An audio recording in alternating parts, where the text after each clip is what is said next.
Hopefully you're in the right place.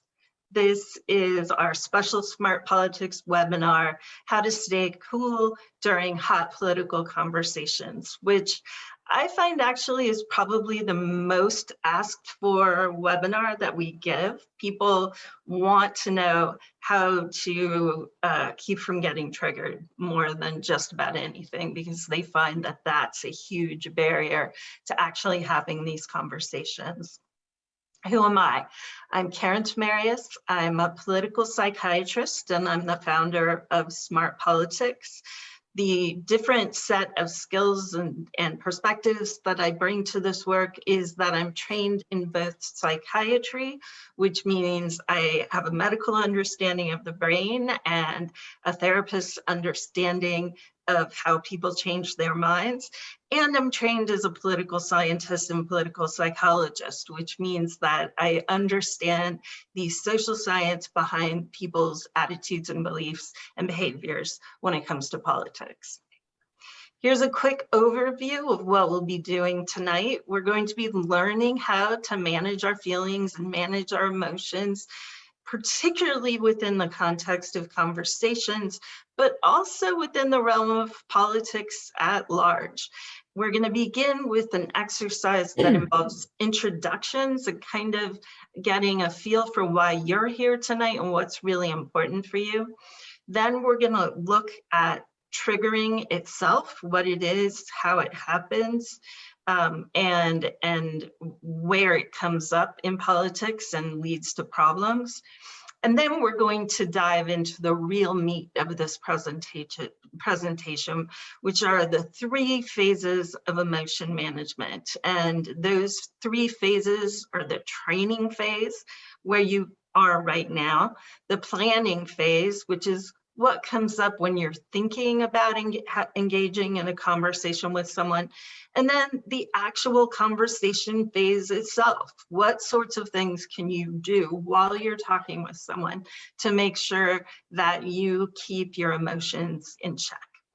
After that, we're going to do a demo, and we'll then open up the floor to questions, and I'll answer as many as I can.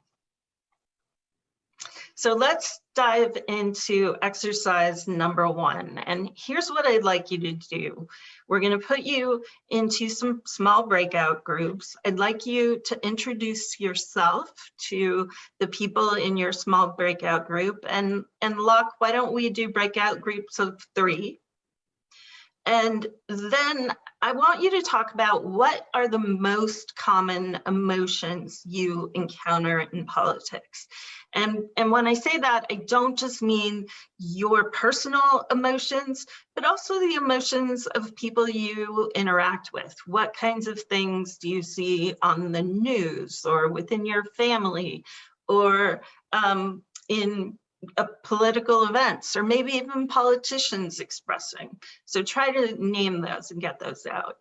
And then once you've done that, I want you to think about what are some of the good and bad aspects of strong emotions. How can they help us and achieve our political goals, and how can they get in the way? So we're going to give you about 10 minutes to be in your breakout group and talk that through with others, and then we'll come back and share and discuss it a little bit as a large group. Welcome back. So how did the conversations go? Did you hit on any commonalities? So many emotions. Yeah, like, well, so what was the range? Well, I'll just toss out a couple. How about disgust and contempt? Oh, yeah, those are some big ones. Those are like some real heavy hitters. I think we talked about frustration, anger, desperation, dismissal, suspicion, anxiety, anger. Yeah. Good stuff. In ours, we talked about fear, about anxiety. I think those were 2 main ones. Yeah. Yeah. Anybody have any positive emotions that came up? Excitement came up in our group. Yeah, yeah. It feels it hasn't been a while, I think, for a lot of us since we felt excitement, but yeah. Any others? What was that? Honesty. Honesty. Honesty. What is so as an emotion, what does honesty feel like?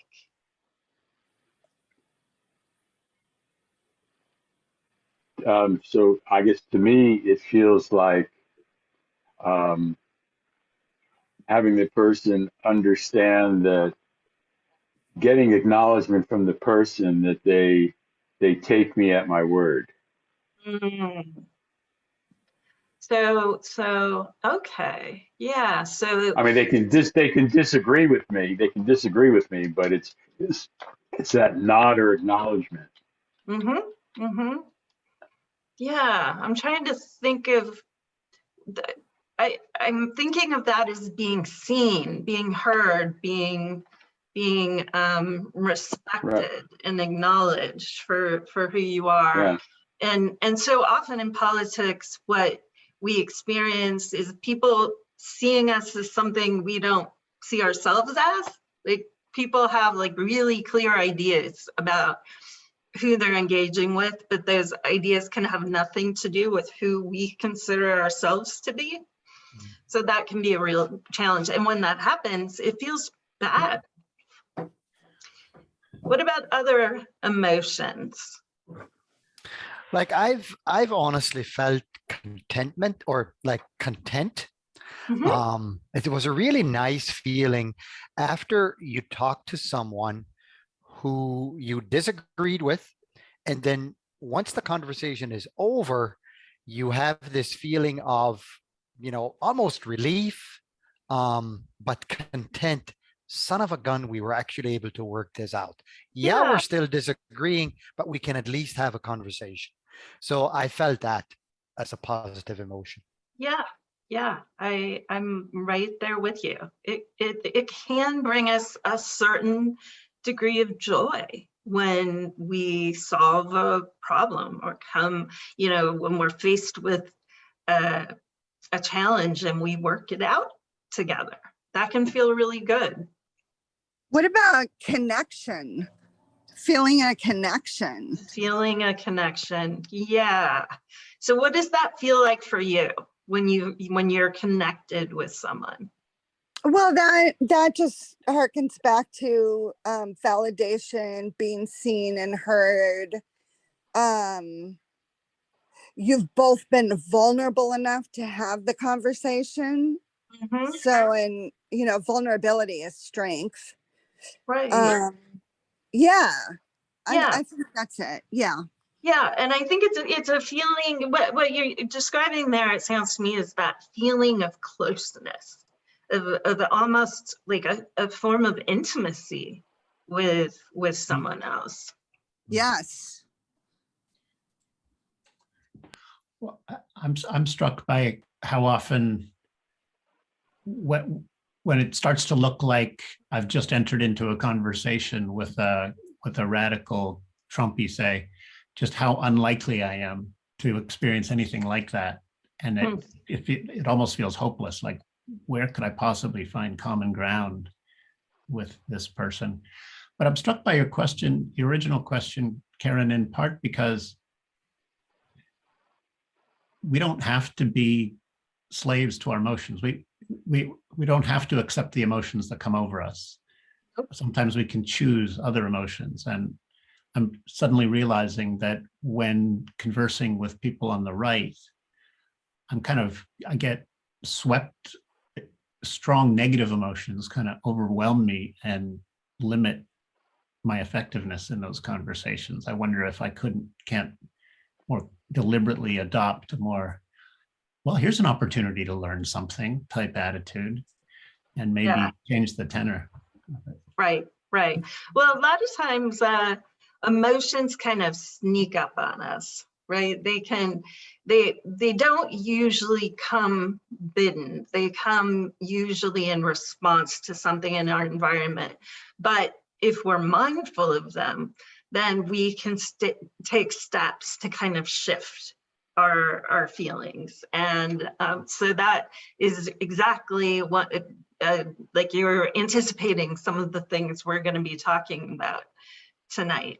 And I also like your reference to hope and hopelessness, because I think those are some of the strongest emotions out there in politics.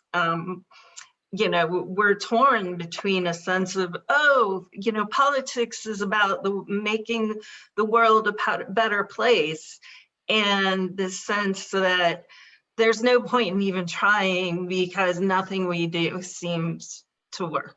And we're often kind of ping-ponging between those two extremes when the reality falls probably somewhere in the middle.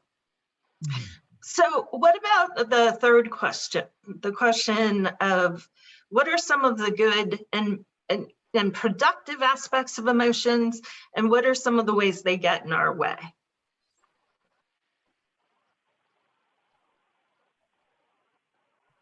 I mentioned in my case, for example, when emotions get in the way, it kind of makes me lose sight that I'm talking to a fellow human being sometimes, that, you know, chances are we can find something to bond over.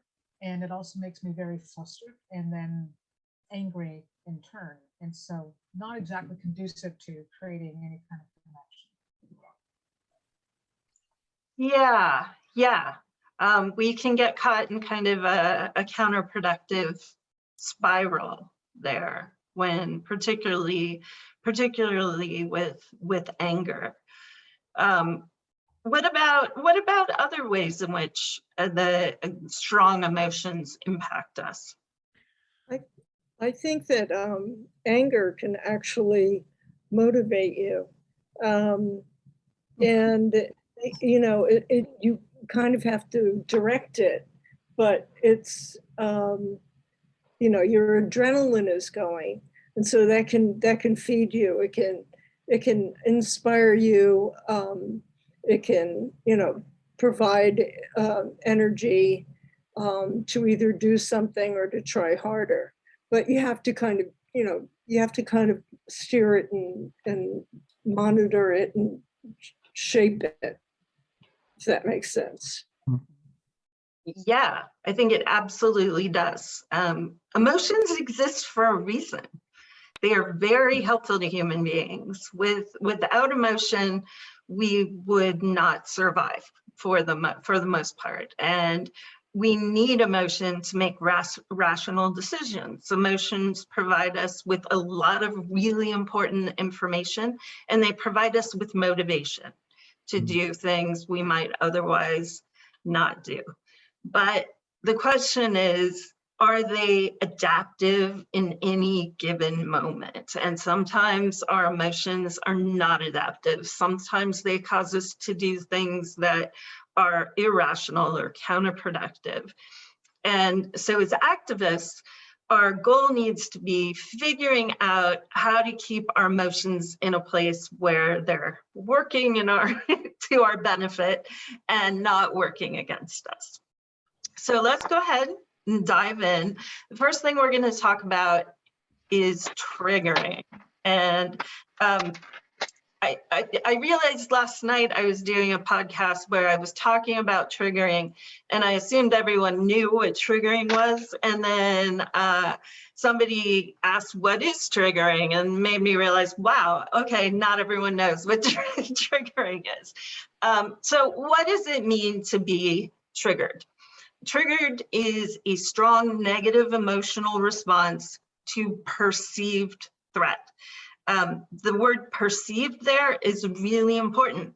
You can respond, you can get triggered by something that isn't actually a threat, simply because you think it's a threat. So that's a really important part of that definition.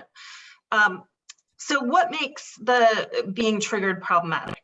Well, a trigger, when we're triggered, this negative emotional response is out of proportion to the danger that we face. So it could be that there's no danger at all, or it could be that our emotional response is super extreme. Like we're reacting as if we are being attacked by a lion on the savannah, when really what just happened is that someone questioned our political beliefs. And those are really, really different things. The challenge is that we have only one nervous system, and our nervous system can't distinguish between threats to our survival, physical survival, and threats to us that are emotional, or threats to our belief systems. So that's one of the big hurdles we face. The other thing about triggering is that it clouds our thinking. So when we get so emotionally aroused that we can't think straight, that's being triggered. And then triggering, the other hallmark of triggering is that it leads to counterproductive behavior. If you are responding extremely to a threat, but it causes you to behave in ways that are appropriate, then that's not really being triggered. That's just being scared or being angry. And those emotions are really appropriate in that setting. So why in politics do we need to worry about triggering? And really the big reason is it gets in the way of productive discourse and behavior. If you are a political activist, you have goals. There are things you want to accomplish. There are changes you want to make in the world. And to achieve those goals, you have to act strategically and think clearly and communicate your message well. And when you're triggered, it's really hard to do that.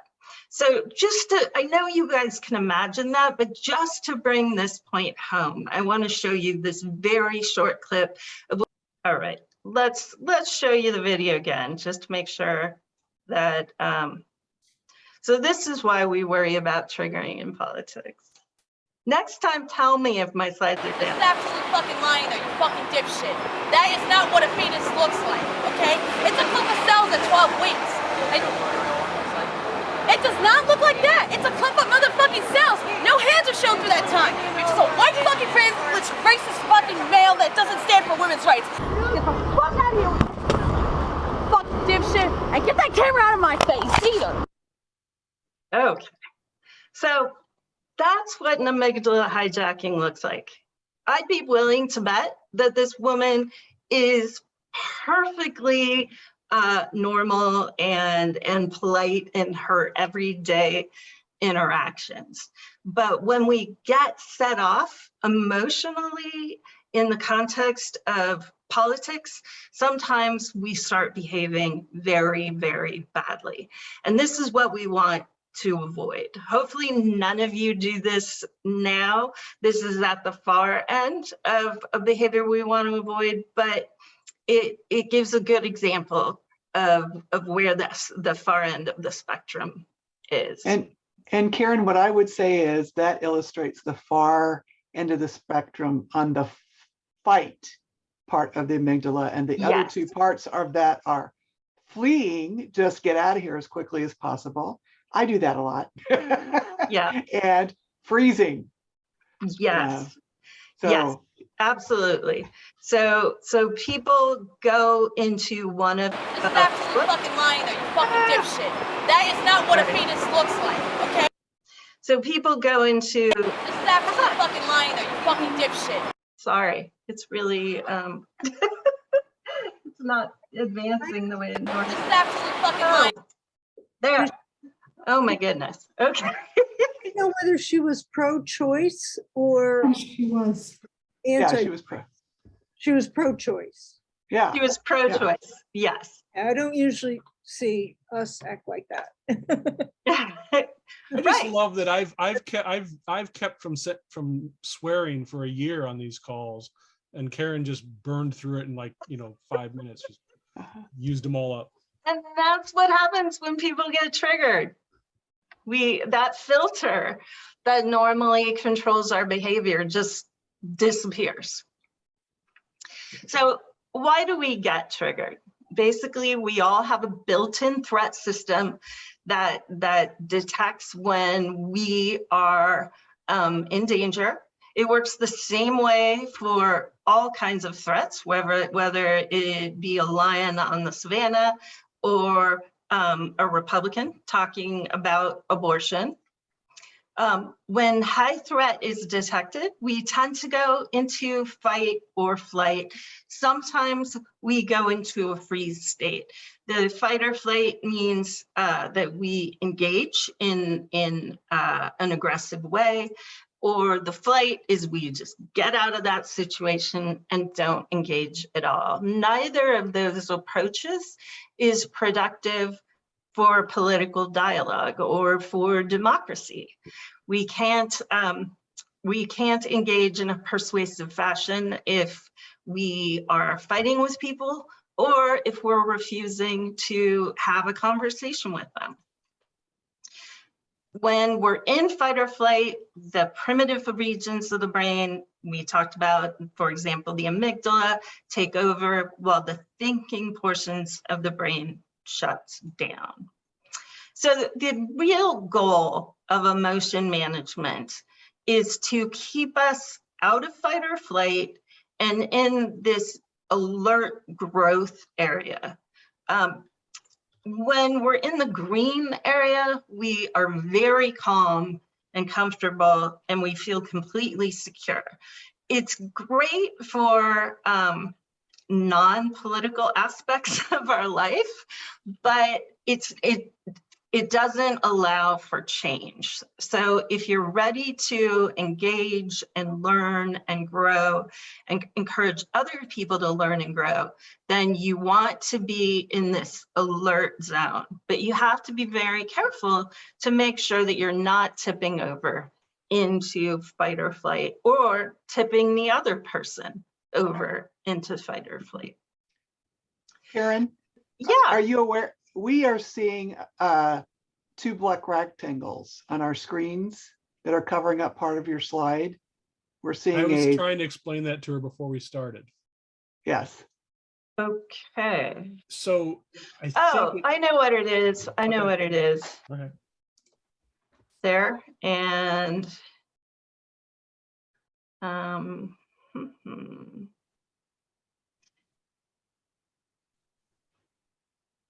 it's weird that it's been doing this. Okay, is it gone now?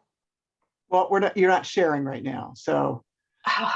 What is happening? You gotta go easy on Karen. She's never used Zoom before. This is her first Yeah. Zoom call. That is so weird. Like I don't. Okay. I got to get back into present mode because it left present mode. Just bear with me. Thank you. We are. Okay. That's good. Slideshow. What about now?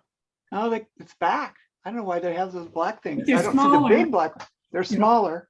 Yeah, I don't think they're gonna prevent us from understanding. So we Okay. should just continue. I've Okay. experienced this before, and sometimes it has to do with memory. Okay. Well, maybe next time I should restart my computer first. Okay. All right. Carry on. All right. So one of the big questions I get when I start talking about emotion management is how is what we're talking about different from tone policing? And tone policing is a problematic response to the emotions of others. And so I just want to point out some of the distinctions. So emotion management in the way I'm talking about views anger and other emotions as normal and healthy responses to your political environment. Sometimes it may be too extreme or out of control, but for the most part, emotions are a good thing. That's different from the way tone policing views emotions. Tone policing views emotions as problematic and to be tamped down. The second thing is that emotion management has to do with regulating our own emotions, whereas tone policing is about controlling the emotions of other people and telling them what they can and cannot feel. Third, emotion management seeks to make dissent more effective. It is about getting to a place where we are calm enough to communicate our concerns effectively. And it serves to empower the disempowered, whereas tone policing is usually about telling people who have less power that they need to stop experiencing the emotions they're experiencing. So let's go ahead and dive into some of the techniques involved in emotion management itself. As I mentioned before, there are 3 phases of emotion management that we'll be talking about tonight. The first is training, the second is planning, and the third is conversation. And of those, training is by far the biggest and most important. So I want you to think of this as training, like training for a marathon. The marathon itself is like a one-time, thing that you're going to do, but you go through maybe a year or 2 years of training to get ready to actually do that marathon. That's how you should be thinking about doing this work, that you should be constantly doing things that help you prepare for these conversations in order to have them effectively. So, training phase. This in and of itself has 5 components. We're going to go through all of them and do some exercises here to help you understand what each of them involves.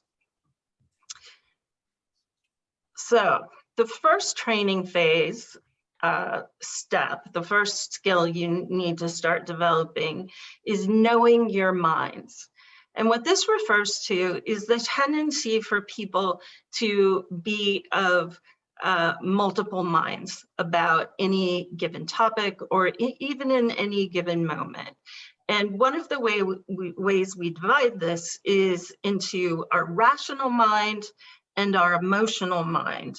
And what is ideal is to exist in our wise mind, which contains the overlap of both rational thinking and emotional experience. So what do I mean by the rational mind? The rational mind is the part of our mind that is logical and reasoning and that, relies on evidence and thinks about things in a very systematic way. Think of your rational mind as Spock, okay?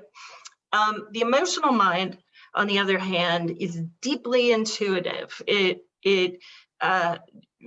reacts to situations on the basis of whatever you're feeling in the moment. It doesn't plan ahead. It just goes with how you're feeling. The ideal situation is when we combine both of those things into wise mind, where we recognize that both our emotional mind and our rational mind have important pieces to offer us in being successful in life and in acting in productive ways. So cultivating an awareness of what is your rational mind, what is your emotional mind, and trying to pull those in simultaneously will help you when you're engaging in political activism and political conversations. So what I'd like to do now is practice for a moment distinguishing between emotions and thoughts. One of the big problems I find people have when they first start doing this work is not being able to tell the difference between what is a feeling and an emotion and what is something that they're thinking. So to help us with this, we're going to watch a video that's kind of triggering. So it's going to make you feel a lot of things, and it's also going to make you think a lot of thoughts. And I want you to jot down to yourself some of the emotions you're feeling and some of the thoughts you're having as you watch it. And then we'll talk a little bit about what's happening. Mr. Shapiro, thank you so much for being here first and foremost, and also I'm a master's student at Price. Thank you for standing up for Professor Moore. Absolutely. Obviously, with the obviously, in light of everything that's going on at the moment, we all believe rape and sexual assault are heinous crimes. We all want rapists behind bars, but I feel that in this climate, logic, evidence, and data are kind of being lost in translation, and also there's a very pervasive "you're with us or against us" mentality that's really doing a lot more harm than good. So my question to you is, how can we best stand up for the importance of due process and the presumption of innocence while also doing what we can to support survivors? Okay, so I think that there's actually a third question that I want to address that you didn't even ask. So I'll address the first two, and then there's a third one that I think is implicit in the first two. So when it comes to standing up for due process, the answer is that we actually have to stand up for it, even in cases where it makes us uncomfortable, or even where we believe that the person may be responsible for something bad, because once you lose due process for one, you lose due process for everybody, obviously. When it comes to standing up for sexual assault survivors, I think the idea that we ought to take everybody's first account with the respect it deserves means not dismissing, not downplaying, but it also means asking the proper questions in order to get at the truth. That doesn't mean intimidating people. It doesn't mean calling people liars without evidence that they're lying. It doesn't mean mocking them, obviously, God forbid. It doesn't mean doing any of those things. You know, I've throughout the Christine Blasey Ford thing, I keep saying over and over and over, I'm not calling her a liar. I'm not mocking her. I don't know if she's lying. I don't know if she's telling the truth. I don't know if she's misremembering. I don't know any of that stuff. All I know is that due process requires such and such to happen. Now, the real answer in the end to a lot of what's happening, and here's the really unpopular part with the left. The left destroyed traditional mores with regard to relations between the sexes, destroyed them wholesale. So the original idea was that men were supposed to act with honor and chivalry in protecting women, and women were supposed to look for example, relationships just as men were. Sexual activity was supposed to be confined, this was at least the ideal, was supposed to be confined to committed relationships, particularly marriage. Not everybody lived up to that, but a huge number of people did. In fact, once people got pregnant, people basically got married. There's studies from the 1930s, 1940s, 1950s shows an awful lot of 7-month marriage babies, right? People who are sleeping together, getting pregnant, and then the couple gets married. When you don't teach men to protect women, you get men who will victimize women. And when you don't teach women that they ought to cherish men who are responsible and good, all you end up doing is incentivizing bad male behavior. The feminist movement was not wrong when they said men are acting like pigs. They were wrong when they said women also ought to act like pigs and that this is a solution to our problem. Because now what's happened is they got rid of all the traditional mores about how sex ought to be connected with love and ought to be connected with relationships. They got rid of all of that. It was just a bodily function now. Except when it comes to actual sexual assault, we treat that differently than any other bodily function, obviously. But that's the problem, right? So they create the standard where sex is basically a throwaway item, sort of like eating. And then we treat sex very differently when it comes to what we all know it is, which is a deeply important and intimate part of a person's life. And then we attempt to backdoor standards of consent that, frankly, don't make any sense in a real life context. So you get college campuses in California saying that what you need is a yes means yes standard, where you have like a legal checklist, I guess, where every time you do anything in the bedroom, you're supposed to ask, am I allowed to touch your hand? Am I allowed to touch your shoulder? Am I allowed to touch your hair? Which has never ever resulted in actual fulfillment of a sexual encounter, right? I mean, it's sort of like, it's like Zeno's paradox. If you have a yes means yes standard, the closer you get, the further away you are. And and again, sex is, this is where women really gave up on marriage a lot too soon. Okay, marriage was the best thing ever for women. Oh. I'm hoping that a lot of emotions were triggered by that. So let's start with the emotions, which I think is probably the easier part of this. So what are some of the emotions that came up? And remember, emotions are things like happy, sad, angry, frustrated. What did you feel? Does contempt count as an Contempt. emotion? Contempt is an emotion, yes. I was able to do a lot of this analytically, but underneath it was those arguments you're sitting up are such straw man and, start We'll, from. we'll, we'll get to the thoughts. The We'll get, contempt was like underneath all of it. contempt was underneath all of it. Yeah, Andy, Yeah, it made me feel defensive. can you say more about that, what that feels like? Yeah, I mean, so I had a kind of a dual reaction. On the one hand, I looked to see whether the points this guy were making were defensible, and I think many of them were.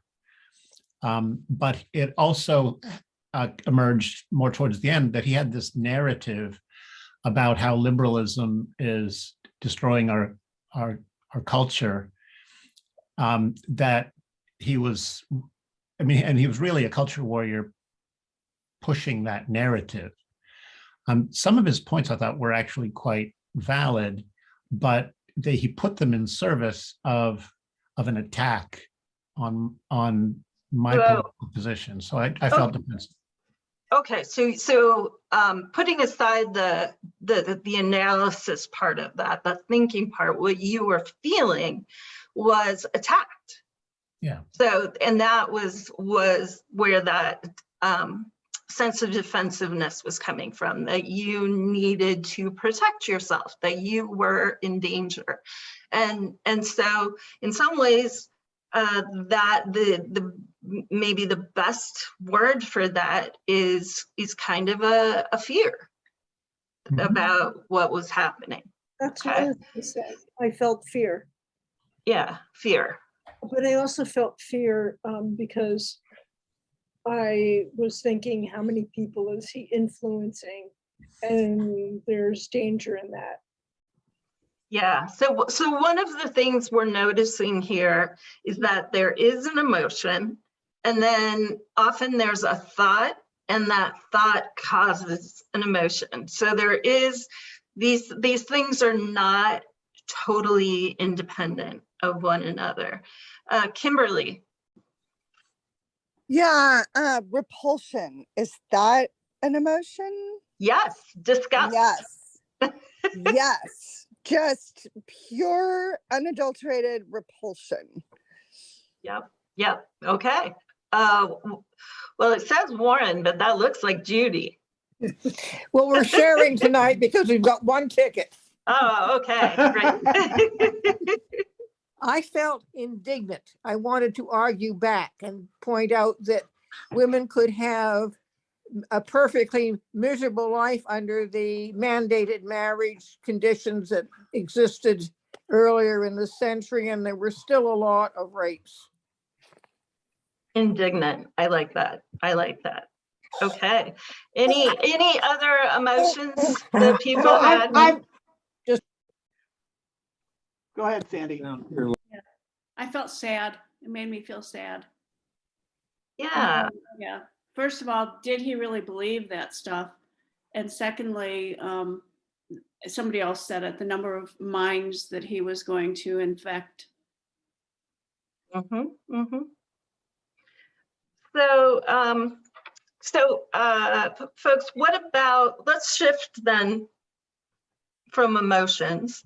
Although I might throw in, I think horror might be another strong emotion. Appalled, I might throw in there. But yeah, okay, so let's talk about thoughts. What were you thinking? And separate it out from those feelings. We've already had some things that people have mentioned. I was thinking religious dogma.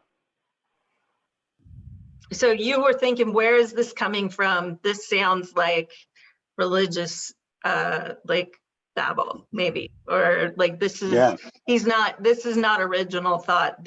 He's just feeding us a religious line. Okay, and others. I would have loved to fact check. Like I was thinking, there were less marriages that were corrupt in the 1930s.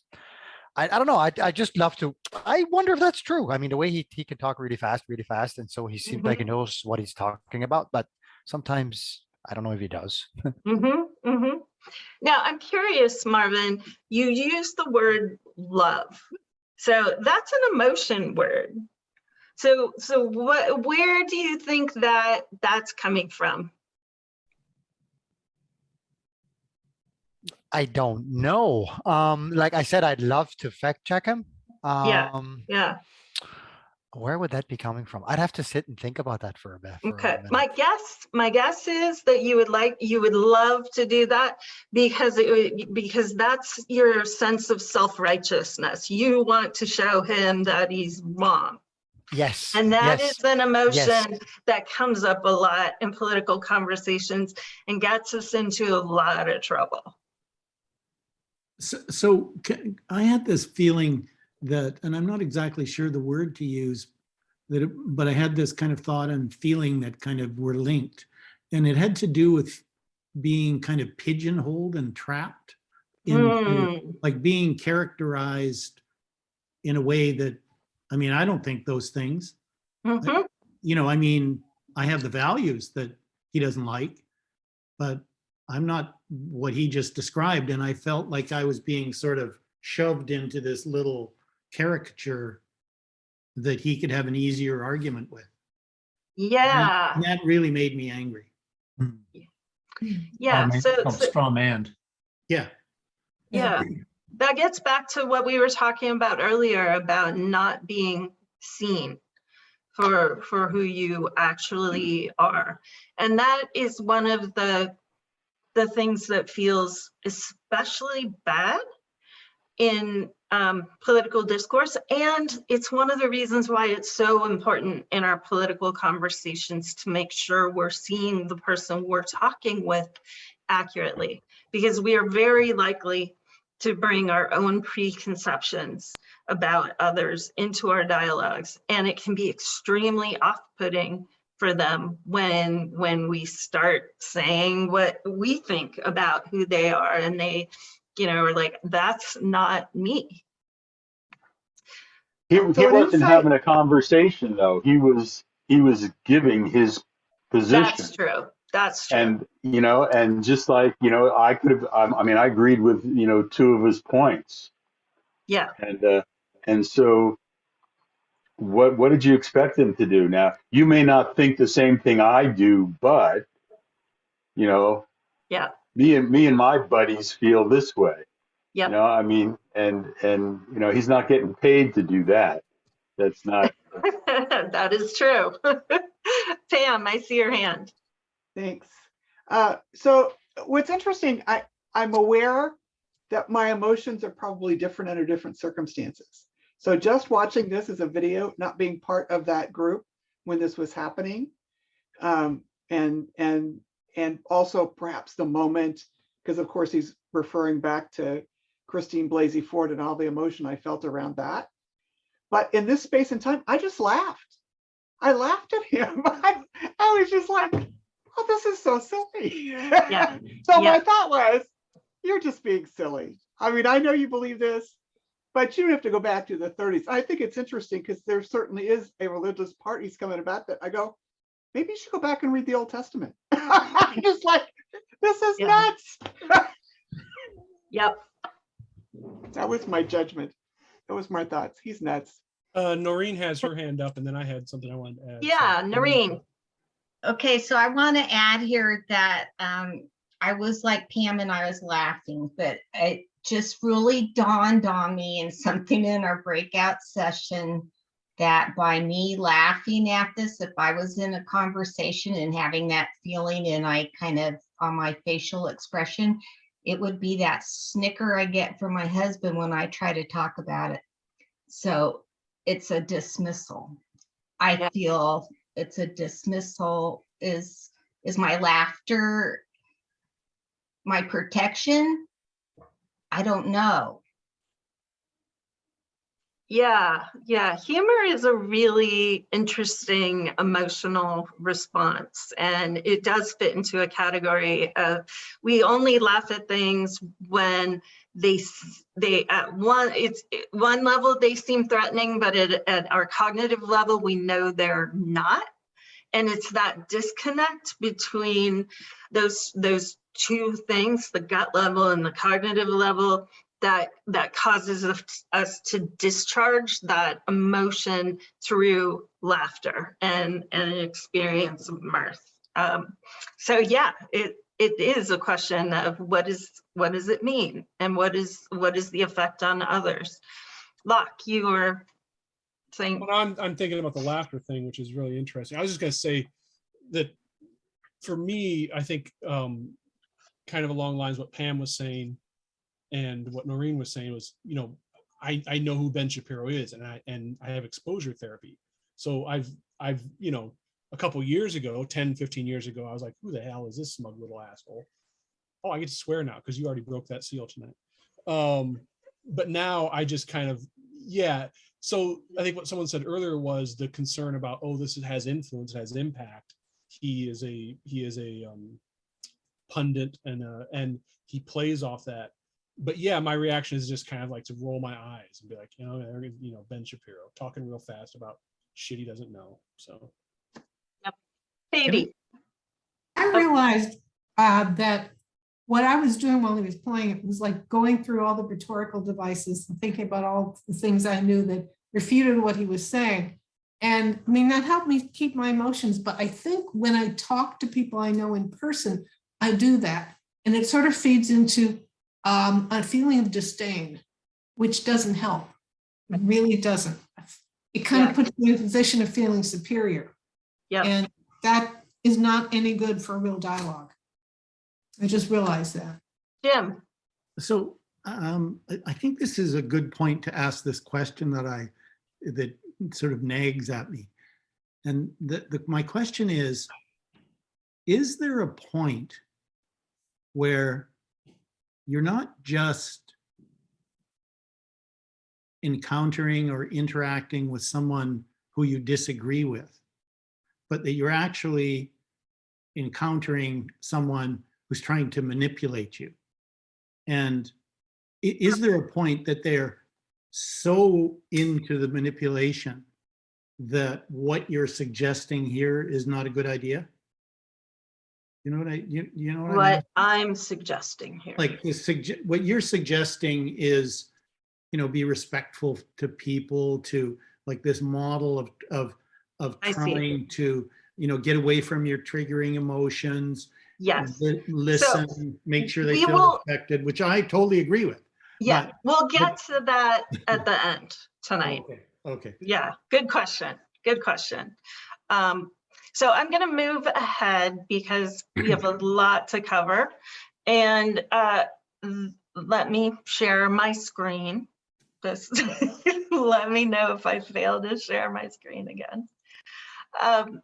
So that last step had to do with being aware of the difference between our emotions and our thoughts. And this next step has to do with learning to be aware of those things in our daily lives as much as possible. And we don't, a lot of times we go through life and we're just having our thoughts, or we're feeling our feelings, and we aren't actually that aware of them. And it can be really helpful to be aware of both of those things at the same time in order to stay in wise mind. And basically what that is all about is what's called mindfulness. And I thought about telling you what mindfulness was, but then I found this video which does it way better. So I'm going to show it to you. It's a super short video and it's really cute. If it goes, if it plays, if it doesn't play.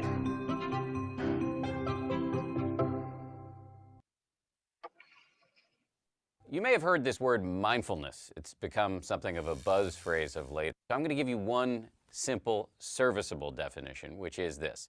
Mindfulness is the ability to know what's happening in your head at any given moment without getting carried away by it. Imagine how useful this could be. Just as an example, you're driving down the road and somebody cuts you off in traffic. How do you normally react? I think most of us, we normally react by having a thought, which is, I'm pissed. And then what happens next? You immediately, habitually, reflexively inhabit that thought. You actually become pissed. There's no buffer between the stimulus and your reaction. With just a little bit of mindfulness, in that same situation, you might notice my chest is buzzing, my ears are turning red, I'm having a starburst of self-righteous thoughts, I'm getting angry. But you don't necessarily have to act on it and chase that person down the road, screaming at them with your kids in the back of the car thinking you've gone nuts. Now, you might be thinking, don't I need to get angry sometimes? Aren't I justified? I would say yes, but probably not as much as you think. The proposition here is not that you should be rendered by mindfulness into some lifeless, non-judgmental blob. The proposition is that you should learn how to respond wisely to things that happen to you, rather than just reacting blindly. And that, my friends, is a superpower. How do you get it? The way to get it is through meditation. I believe that meditation and mindfulness are the next big public health revolution. In the 1940s, if you told somebody you were going running, they would have said, who's chasing you? But then what happened next? The scientists swooped in, they showed that physical exercise is really good for you, and now all of us do it, and if we don't, we feel guilty about it. And that's where I think we're headed with mindfulness and meditation. It's going to join the pantheon of no-brainers like brushing your teeth, eating well, and taking the meds your doctor prescribed for you. Let me just close by saying, mindfulness is not going to solve all of your problems. It's not going to render your life a nonstop parade of unicorns and rainbows. Nonetheless, this is a superpower, and one that is accessible by you immediately.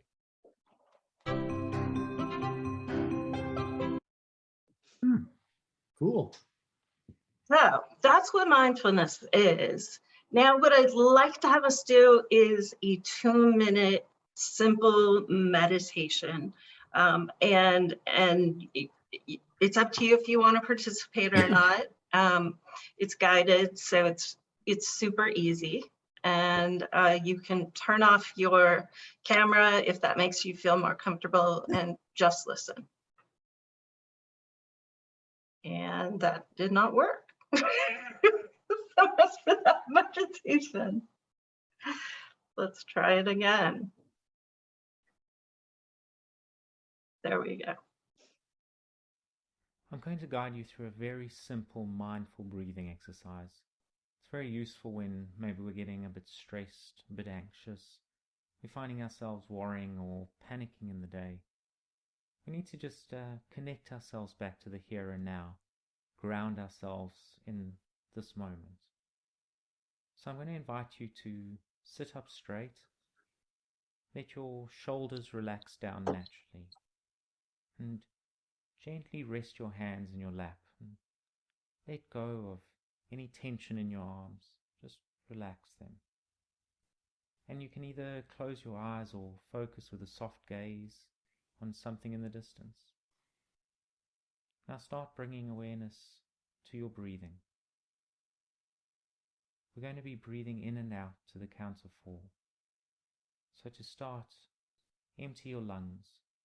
Breathe out, out, out. Empty them. And now breathe in. 2, 3, 4.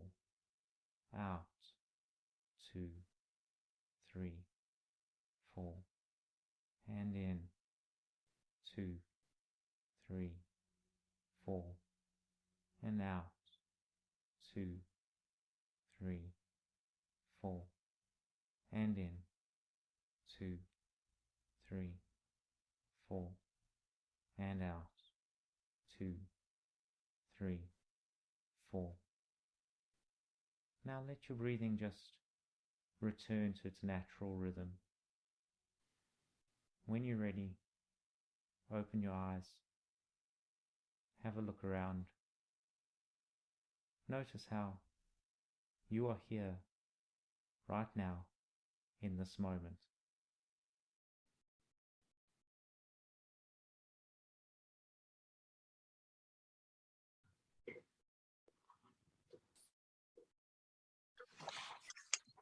So I'm going to stop there for a minute and see if there are any questions about mindfulness or meditation or some of the things we've been talking about up to this point. I have a question. Yeah. The valgus nerve? Vagus nerve. Vagus nerve, thank you. I learned a breathing technique that can be done in the moment that affects that, which is you take in a deep breath and then a second deep breath at the same time, and then a slow exhale. Is that right? Does that affect the vagus nerve? It can. There are so many different breathing techniques, and a lot of them affect the vagus nerve really powerfully. So basically what it means to stimulate the vagus nerve is that you're stimulating the the parasympathetic nervous system. So we have a divided nervous system. The sympathetic nervous system is responsible for activating and controlling, making us breathe more quickly and our heartbeat faster. And the parasympathetic is responsible for slowing everything down. And taking those deep breaths in a variety of different ways can really slow things down by activating the parasympathetic system. Warren. Yeah, I've heard lots of meditation things, and my question is on breathing out. I mean, I've heard breathing in through your nose, breathe out through your nose, breathe in through your nose, breathe out through your mouth. Right. Breathe out through your mouth with a little hole in it. So it's going. Right. The big thing, here's the thing, find what works best for you. There are tons of different methods out there. The most important thing is that you have some kind of practice, some kind of tool that you can reach for when triggering happens, because it's going to happen. And the more you practice this, the more quickly you'll be able to make yourself calm in these moments. So it's like working a muscle. The more often you work a muscle, the stronger it gets. The more often you meditate and practice mindfulness, the easier it'll get to calm yourself in these moments. And so just experiment around until you find one that works for you. That is right. Yep. Thank you. Yep. Okay, I'm going to share my screen again. And moving. Okay. So, and moving on in our training phase, the third step or skill to cultivate is radical acceptance. What is radical acceptance? Radical acceptance is the ability to accept when something happens that you really don't like. If any of you have heard the serenity prayer before, it basically exists in that place of, figure out what you can control and what you can't control, accept the things that are out of your control, and do what you can to change the things that are within your control. So it's based on the understanding that there are lots of things in life that happen to us that are bad. We can't make our life free of bad things. Bad stuff happens. There are going to be things, we are going to experience pain. But the reality is that when we fail to accept pain, when we fight it, even though it can't be changed, that makes our suffering worse. And so if you want to reduce your suffering, the best way to do so is to accept the things that can't be changed. At first, it can be kind of counterintuitive, but what you start to realize is when you accept something that can't be changed, like the fact that Donald Trump is still a super powerful guy who might, who is the most likely person to receive the Republican nomination for president. That is out of your control. And you can go on and feel really bad about it and spend all your time sulking about it and worrying about it. Or you can accept that that's the way it is, experience your grief over that, and move on with your life and focus on the things that you can change. So in general, it's important when you're thinking about politics, whether it be the broad scope of politics, like who's in office and who's not, or the outcome of an election, or whether you're thinking about a single conversation with someone you disagree with, be very aware of what you can change and what you can't. What is within your control and what is outside your control. In general, the things you have control over are yourself. That's about it. Everything else is really, really hard to control. And so focus on changing yourself and your behavior and your actions and your thinking in order to reduce your suffering. The fourth step is coping with distress. And basically what this is about is recognizing that bad feelings are going to happen. You are going to experience grief. You are going to experience anger. How do you calm yourself and get out of it quickly when you are triggered? And there are a couple of steps that can be really helpful. One that we've already talked about is controlled breathing. Another is naming your emotions. When we name our emotions, we effectively tame them.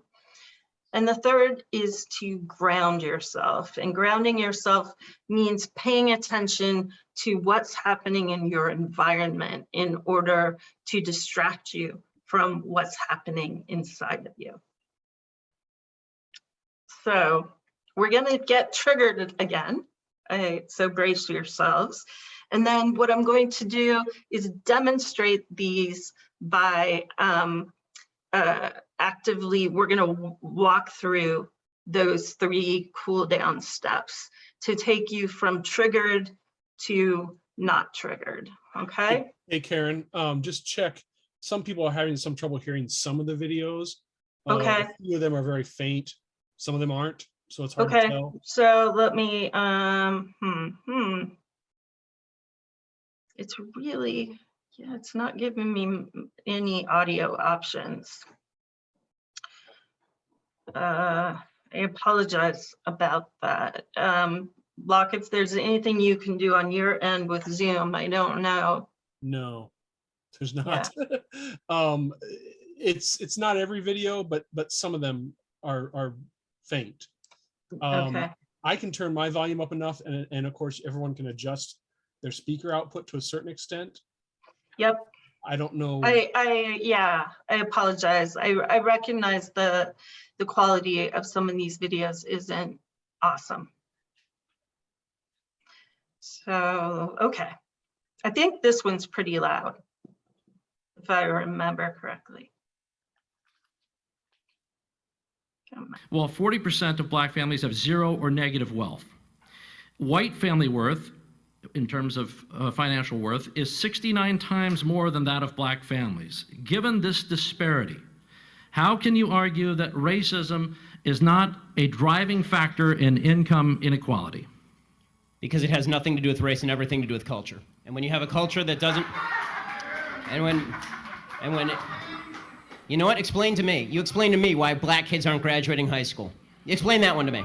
Explain to me why Black kids are shooting each other in rates significantly higher than whites are shooting each other. Explain to me why 13% of the population is responsible for 50% of the murder. Explain to me why the number of Black kids in prison, not for innocent reasons, not for walking down the street and getting pulled into a prison, is so high? Explain, if it has nothing to do with culture, explain to me why the single motherhood rate in the Black community jumped from 20% to 70% in the same course of time that the civil rights movement has made such tremendous strides. Is America more racist now than it was in 1960? And if it is, please explain to me how that happened. Okay. So, I think what I want. Well, 40% of Black families have zero or negative wealth. White. Okay. What I want to do first is I want you to write down for yourself how triggered you are now. So think about it on a scale from 0 to 10. How triggering was that experience for you? 10 being maximum triggered, 0 being not triggered at all. Okay, and now what we're going to do is a quick controlled breathing exercise. Follow what happens on the screen.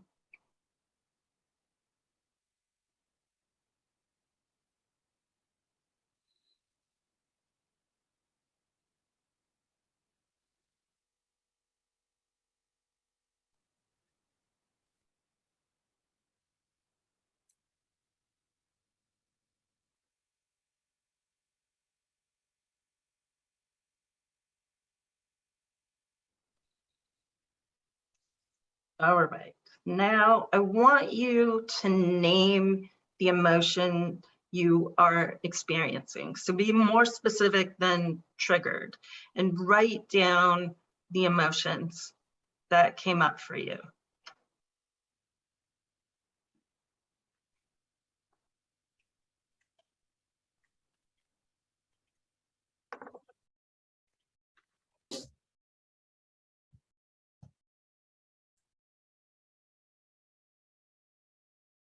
Okay. And last, I want you to ground yourself and do this by bringing your focus to what's happening to you physically, either in your body or in your surroundings.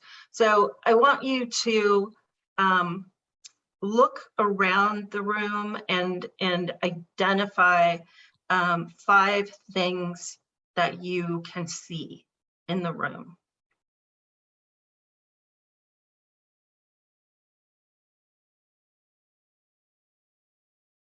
Now, I want you to think about 4 things that you are touching at this moment. Doesn't need to be with your fingers. So it could be something like the floor, or your chair, or your desk, or your mouse. Now I want you to think of 3, or identify 3 things that you can hear at this moment. You might hear my voice. You might hear the sound of something in your house. You might hear your dog. Now identify 2 things that you can smell in your environment, if you can. And the last is try to identify 1 thing that you can taste right now, even if it's just your leftover dinner. And let's conclude by indicate how triggered you are now on that scale from 0 to 10. And write that number down. And we're going to come back and talk for a minute about what happened in that experience. So where were you when you started with that, the initial feeling of being triggered? How high were you? I was a 7. A 7, okay. I want to say 8. A 6. I said a 3. I was a 6. 10, we had a 10, a 7. 8. 8. I said a 3, but maybe I'm not really feeling my emotions. That's, that's okay. You may have some distance Well, And I that's- did, because I'd heard that before, and it's like, There it is. So that definitely, you have developed a certain tolerance for it. And that can help you, like that is to your strategic advantage, believe me. the other thing I've noticed though is that I'm also feeling a sense of ownership that I need to do something about it. But knowing it was just a video, I didn't need to do anything about it. Got it. Noreen. I said 8, but I have to say I was a little distracted by the minute they started laughing at him, he got more intense. So that's an issue that I'm dealing with, the eye rolling and my own reaction of laughing. So that dismissal made it made the pro-right guy very, to me, he seemed angrier. I mean, he might have gotten there sooner or later, but their reaction to him right off, I don't know. So let me ask you this, Noreen. After you went through the exercises, what was your number? Yeah, I came down to a 2. A 2. Okay, and that was pretty fast. We went through that really, really quickly. Warren, what about you? I put myself as a 1. Initially? Initially, yeah. Because You didn't fall out of the chair, did you? now I'm a 3. No, I put myself as a 1 because the first argument that there's 0 to minus 40, and then the other one that they're 69 times bigger than that. They don't know what they're talking about. They can't even express numbers correctly. And so you felt it just wasn't threatening at all. I thought it was a bunch of, I mean, if I saw that on the TV, I'd turn it off because neither side knows what they're talking about. Okay. And I don't care about it. Okay. Well, I don't think want to watch people argue. This is a good example of how the same stimulus that can be highly triggering to one person with the same beliefs doesn't strongly affect another person. And so it shows that these responses that we're having are not inherent to the circumstances. There's an interaction that's happening between us and the stimulus itself. And yeah, Judy, you're muted. We have a dog that's trying to participate. Oh, well, we love dogs. I had a lot more intense, I didn't put a number on it, reaction, and that's in part because I have a Black friend who is experiencing problems and is very willing to share her problems and has caused me to read a number of books on the Black experience. And so my reaction, I was considerably calmed by the reaction, but my reaction was that the society had never ceased being racist. It was just disguised. Right. So when we have such strong feelings about something and we experience the presentation as being threatening, then then we are in danger of getting triggered. The beauty of what the steps that we walked through, the calming down, shows that you can regain control after being triggered very quickly if you are prepared for it and you practice these steps and you walk through them with intention. Okay, I'm going to share my screen again. So those 3 steps, just as a reminder, were controlled breathing, naming your emotions, and then grounding yourself. And again, there are a lot of ways to do controlled breathing, and there are a lot of ways to ground yourself. That was just one example. So just Google those terms and you're gonna find things. No. So the last thing I want to talk about is trigger tolerance, and it's already been kind of alluded to here, I think, by people who have noted that they have had a really significant reaction to what's happening, and others who say it didn't bother them at all because they've seen these people before and they know what to expect from them. When you reach the point where a triggering stimulus doesn't trigger you anymore, that's called tolerance.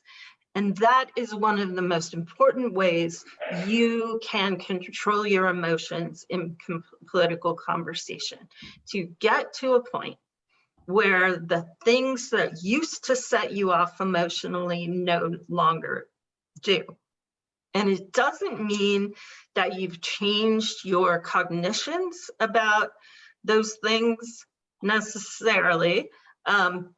It just means that you have changed how reactive you are to them.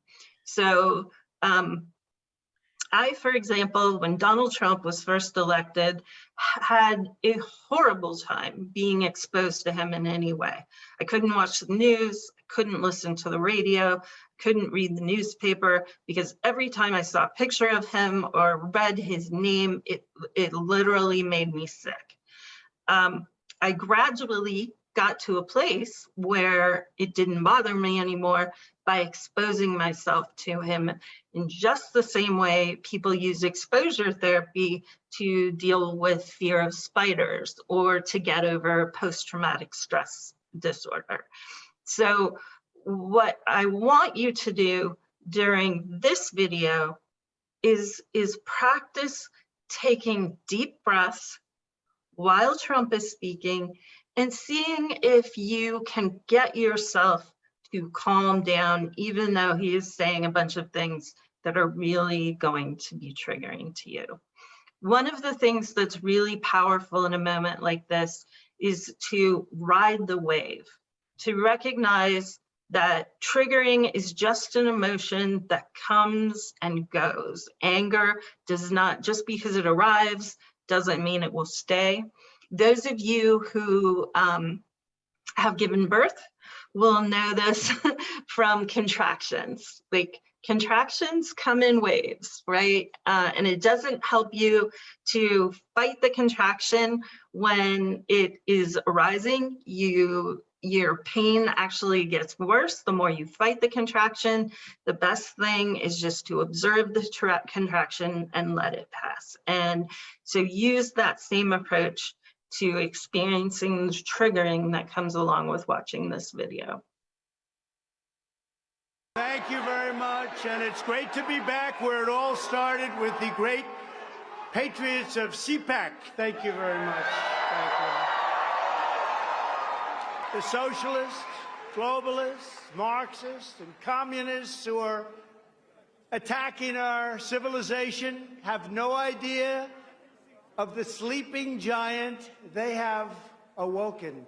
But they're going to find out the hard way starting on November 8th, and then again, even more so, on November 2024, they will find out like never before. And the biggest lying scum of the politicians. Like Adam Shifty Schiff. Where do you meet people like this?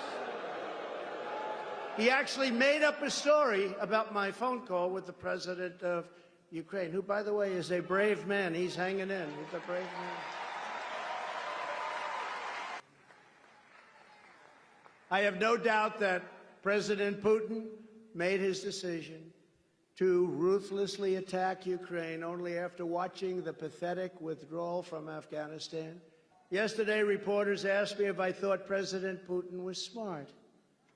I said, Of course he's smart, to which I was greeted with, oh, that's such a terrible thing to say. The problem is not that Putin is smart, which of course he's smart, but the real problem is that our leaders are dumb. Putin is playing Biden like a drum, and it's not a pretty thing as somebody that loves our country to watch. Just not a pretty thing to watch. You know, I was with Putin a lot. I spent a lot of time with him. I got along with him. I got along with President Xi. I got along with Kim Jong-un. Kim Jong-un has massive nuclear power. It's a good thing to get along with people, not a bad thing. You can be very tough and get along. In an advance.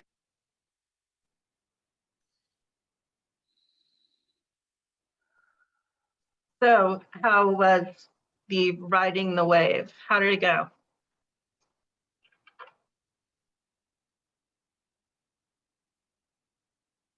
So he's nothing to me. I mean, he's just nothing to me. I don't, and similarly with Ben Shapiro talking before, I mean, that's what I would have expected him to say. Right. You know, I would have no emotion listening to it. Mm-hmm.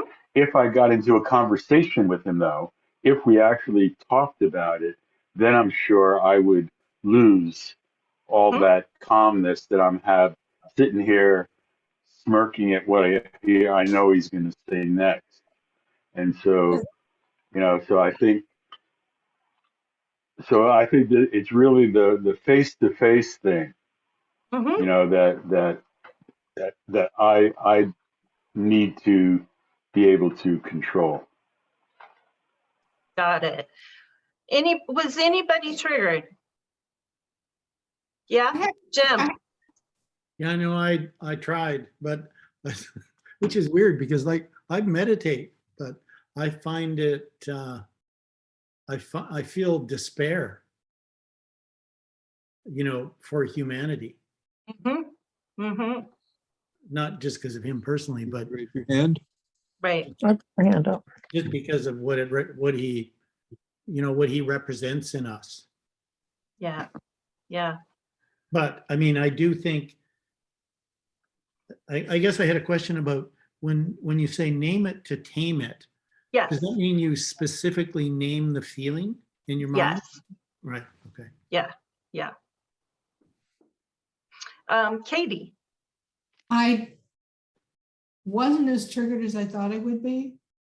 Maybe it was the deep breathing, but it was also Raised. trying to keep some distance from him and saying that this is someone who's been doing this for a long time. And if we play our cards, right, we can de-actualize him or whatever the word is, Yeah. Use the So, bomb. so to some extent, we've all had a certain degree of exposure therapy to Trump, right? We had 4 years with him as president, and during that period, he was unavoidable. So, but the important thing is that you can endure an exposure like this. Your emotions won't kill you, even though they can be very uncomfortable. And there are things that you can do in the moment, like doing some deep breathing and having the awareness that these emotions will pass, that they will not stay with you forever. Let's see. Well, I'm going to share my screen. And, whoops, we did that. So just to quickly recap, these core strengths for the training phase are know your mind. So that means practicing telling the difference between your emotions and your thoughts. Second, developing mindfulness. And the best way to work on that is with meditation. The third is cultivating radical acceptance, which means practicing, focusing on what's within your control and letting go of things that are out of your control. Learning, number 4, to cope with distress and having a series of approaches that you can do in sequence to calm down, starting with breathing, then naming your emotions, and then finally moving to grounding. And then finally, raising your tolerance for triggers. If you identify some things that really set you off politically, then expose yourself to them in your day-to-day life until you get used to them, so that when you encounter them in your political activism, they won't set you off. So, planning phase. There are really three things that you should be thinking about when you're planning a conversation. And the first is to make sure that you set what I think of as good enough goals. A lot of times we set goals that are too high, and that leads to frustration. So I want to go through a little bit on that. The second is anticipate the challenges that you're going to run into. A lot of times we have a pretty good idea of what's going to happen when we talk with a particular person, but we can make things a little easier and ease the challenges if we just plan ahead. And then third, make sure you always have an emergency exit plan. You don't get yourself stuck in a conversation that you don't want to be in or where things are going badly. One of the things that will make you feel most comfortable and in control is knowing how to get out if you have to. So setting good enough goals. What makes a goal good enough? The first is it's realistic, something you can actually accomplish within the context of a conversation. Second, it's a short-term goal. Don't be, focusing on where you would like this person to be a year from now. Be thinking about what you might be able to accomplish between the beginning and the end of a conversation. Third, make it measurable. The thing about making it measurable is that then you know if you're making progress in a dialogue, and it helps a lot to be able to see at the end whether what you did was productive. And finally, make sure that your goal is within your control. Don't attach your goal to what the other person is thinking or doing. So here are some examples of good enough goals. Be respectful. If you can get through a whole conversation with someone you vehemently disagree with, and still remain respectful, that's a win. If you are able to listen carefully to what they're saying and reflect back what they said, that's a win. Are you able to express yourself authentically during the conversation, not hide what you really think? Then that's a win. Are you able to lay the groundwork for future dialogues? At the end does the other person feel good enough about what happened that they're willing to talk with you again? Do you feel good enough about what happened that you're willing to talk about it again? Another example of a good goal is that you learn something new over the course of a conversation. Now, do these mean that you don't have other aspirations for conversations? No. And if you accomplish more than these small goals, you celebrate big time. But these are the ones you focus on so you can feel good about what's happening and have a sense of accomplishment rather than a sense of frustration. The next thing is anticipate challenges and prepare to deal with them. So one of the things you might think about is whether you've had difficult conversations with this person in the past. And if so, that might mean that you have to do some healing before you dive in.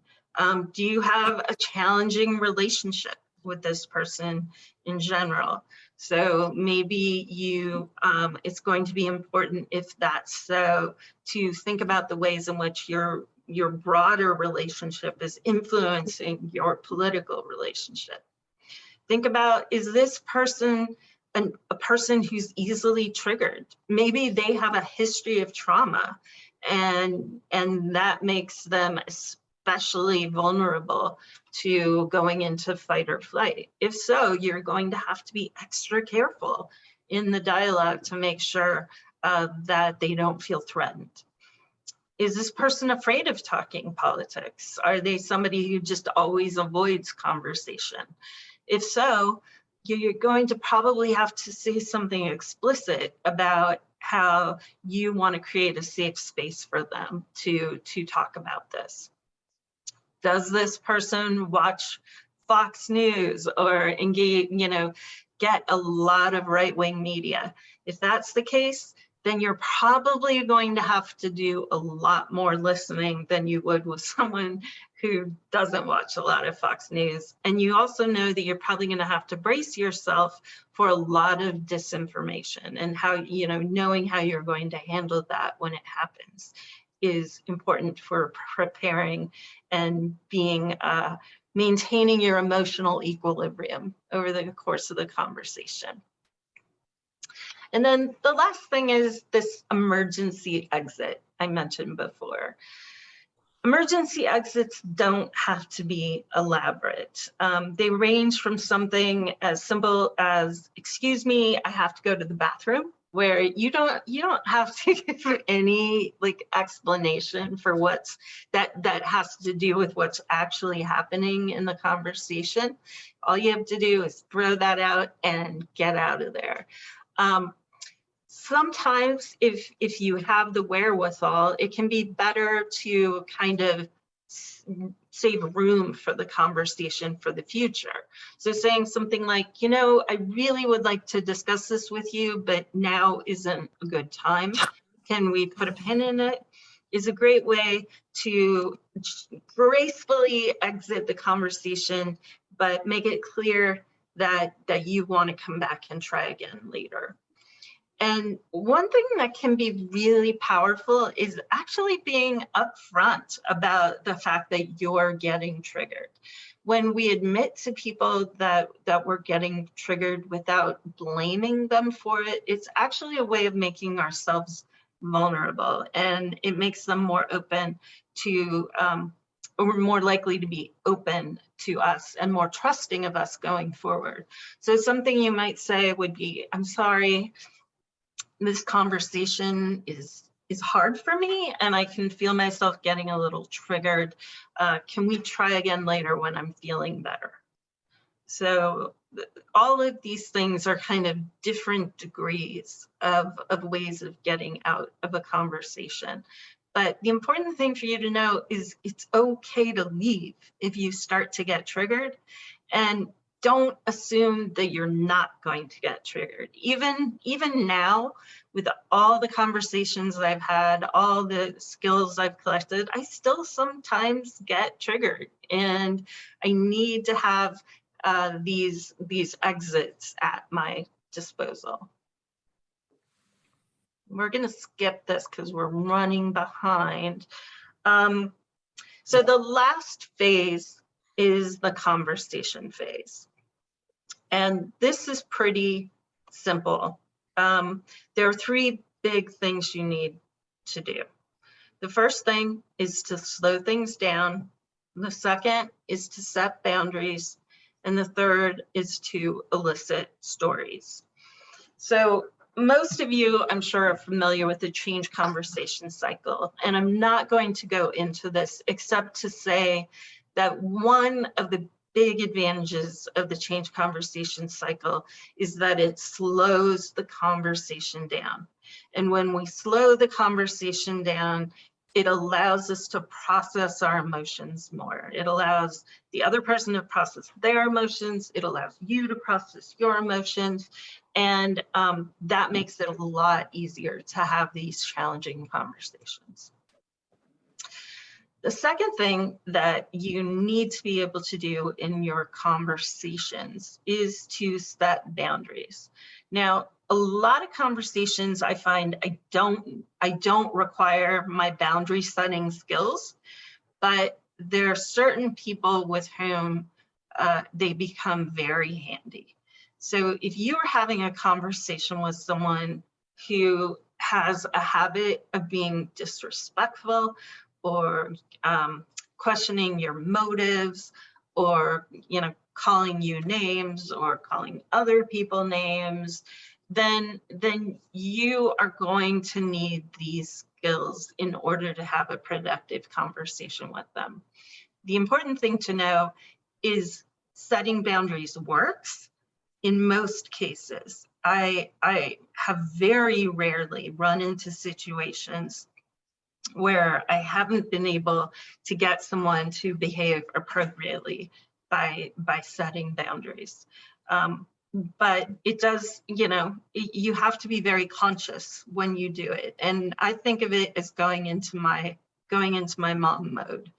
This is how it works. The first thing I do is when someone is misbehaving in a conversation is that I humanize. And that means humanizing myself and them. And that comes out of a recognition that most people, most of the time, behave really well.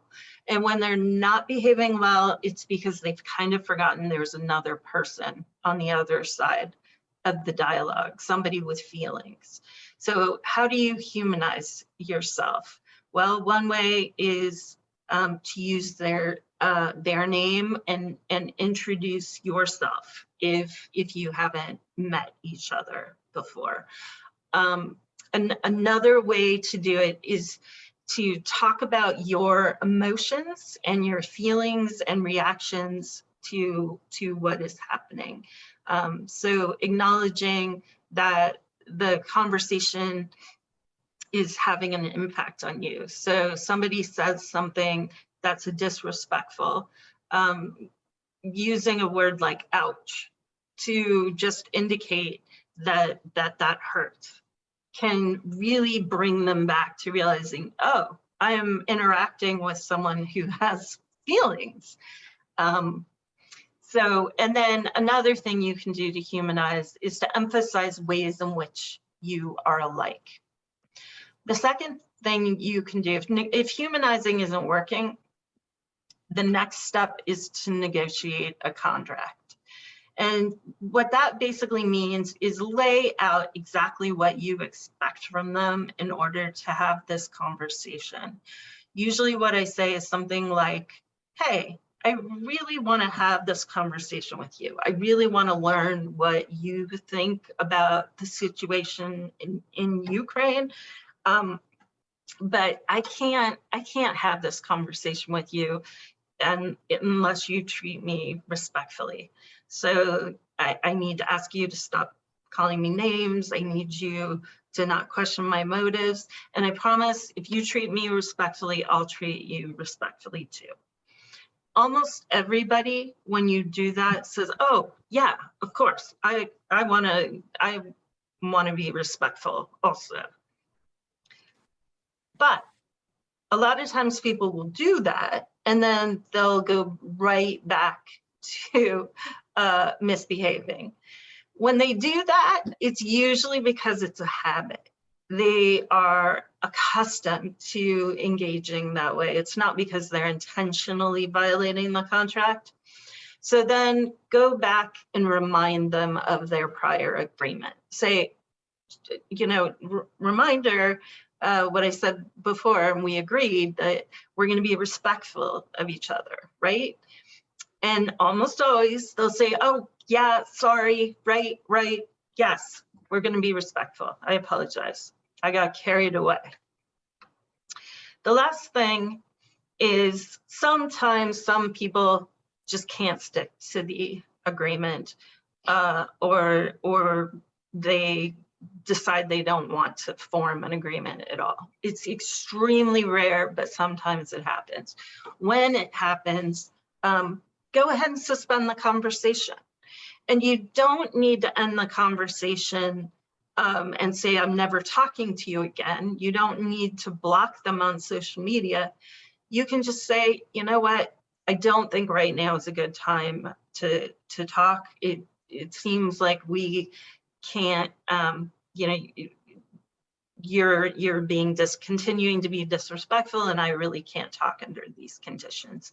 So why don't we try this another time? And most of the time, people will learn from that and come back, and they're able to engage later. I think of it as kind of like giving a kid a timeout. Like they may be trying and want to do the right thing, but for whatever reason, they're in a place where they can't do it right then.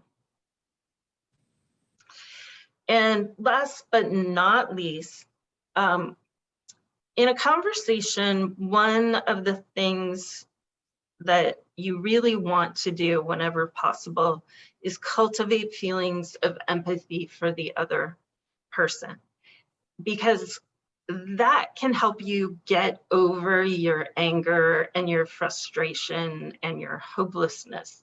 If you can get inside the other person's story and see things from their perspective, it changes the way you feel about them. It changes the way you feel about our circumstances. And the most powerful way I've found to do that is to elicit their personal story. So in the change conversation cycle, when you're asking questions, some of the most powerful questions have to do with, you know, how did you develop your beliefs on this topic? Have you had personal experiences that have influenced your thinking? Ask them how political events have made them feel. What was it like for you when that happened? What was it like for you when Donald Trump lost the election? What was that experience? What did that experience feel like? Ask them about how important people in their life have influenced their political beliefs. All of these things are a way of getting insight into what's driving them, and it'll make it easier for you to connect with them at an emotional level.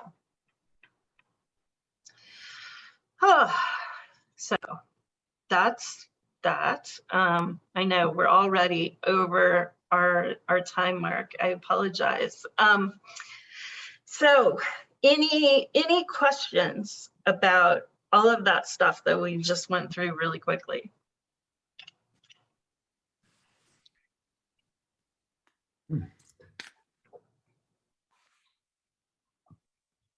I can see how you call it the mom mode. Yeah. Mm-hmm. Are you a mom? Oh yeah, and just the whole thing on that just always speaking to me. Oh yeah. Yeah, part of why I think of it as the mom mode, which I didn't really say, is just that it's very non-judgmental. I don't come back at them being, you know what, you're a bad person because you're behaving like this, just as I would with a child who's behaving badly. It's not because the kid is bad, it's because they are, you know, for whatever reason, they're behaving badly in the moment. And the best thing to do is you know, give them incentives to shift their behavior. That's what I do. I give them incentives. And a lot of times people misbehave because they think that's the way they're supposed to act. So often political conversations, the norms around political conversations are messed up, and people think, oh, the only way to talk about politics is to fight. I'm actually often surprised at how surprised people are when I tell them I want to hear what they have to say. Their response will be, oh, you want to hear what I think? And I'm like, yeah, I want to hear it. Like that's why I want you to stop yelling at me.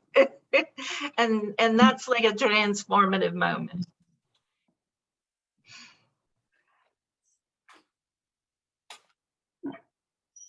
So can I go back to my question? Yes. So, sorry, I don't mean to be annoying because I'm like a huge supporter. No, no, no. So, okay, yeah. So So your I'm- question was, Yeah, so if I'm talking to Roger Stone, is it different? yeah. If you're talking to Roger Stone one-on-one, yeah, it's probably different because Roger Stone is probably a psychopath. Like let's face it. So but here's the thing, psychopaths make up about 1% of the population. They are exceedingly rare.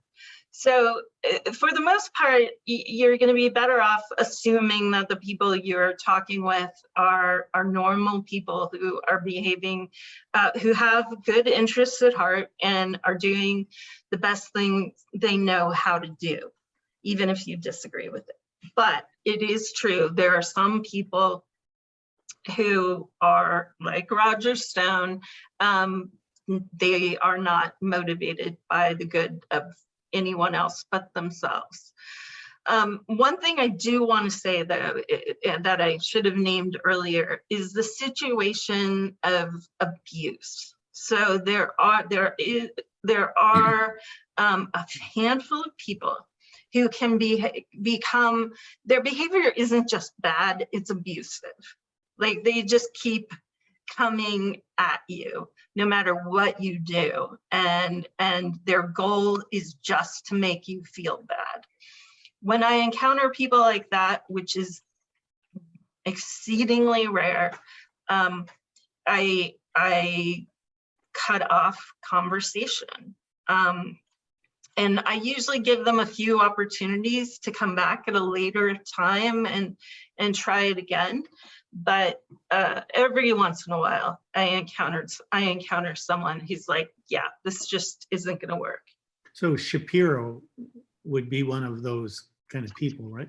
I don't know what he's like one-on-one. He might be okay one-on-one, honestly. He's kind of like messing with people though, isn't he? I get the sense that he really believes most of what he says. I don't think he's trying to mislead people. Whereas Roger Stone clearly is doing something else. He takes pride in being a liar. Right. I guess I apologize. I'm not trying to trivialize the Oh, point. no, not at all. These are important questions. I do think that, and what I so appreciate about you, Karen, is that as you promote smart politics, how to use the tools that you're offering, is reminding us that we'll have the best results in our own spheres of influence. So highly unlikely I'm ever going to talk to Roger Stone or, right. or Lindsey Graham or some other people that that I'm not going to get along with. And I'm also, I mean, in my mind, I'm also dichotomizing that because I think, I think that's true for the people that I'm most likely to encounter as well. They're not friends with those people either. So those are not the people who they're amplifying something that is already in their belief system, but what daily reinforces their belief system is something else. And so it's more likely to be able to have a productive conversation in the way that you described it earlier with somebody that you know or has some parity with you, even if you're meeting them for the first time. Somebody belongs to the same professional group you do, or is a friend of a friend, that kind of thing. Steve.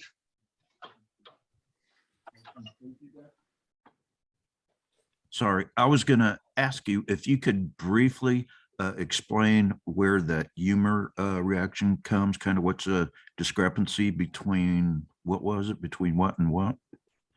Yeah. So I should say that my understanding about the neuropsychology of humor comes from a professor I had at UCSD briefly when I was taking a summer class. So we'll put it out there. This is Ramachandran's theory of humor, that it's caused by an inconsistency between our feeling of threat and our knowledge about whether something is actually threatening.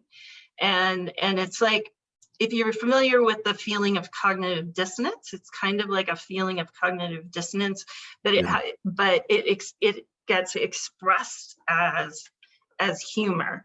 And the example he really used to love to use was tickling, which he said, look, tickling looks like a threatening behavior. Like it seems when somebody comes at you, like this adult comes at a child with these fingers and looming over them and starts to tickle them, and then children giggle. They are giggling because they know that this is a loving adult who isn't really going to hurt them, even though it looks threatening. And so it's that inconsistency that causes an emotional buildup that needs to be discharged through laughter and a feeling of humor. Okay, thank you. Yep. Ramachandran, you can look up his research on this. How would you spell his name? Ramachandran.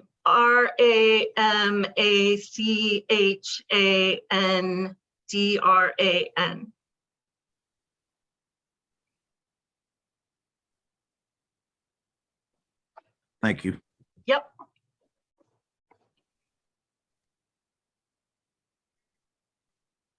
Karen, I just was going back quickly because it's the Q&A. When we were talking about mindfulness and grounding and all those things and find what works best for you, I did put in the chat a link to some resources that Oren J. Sofer offers.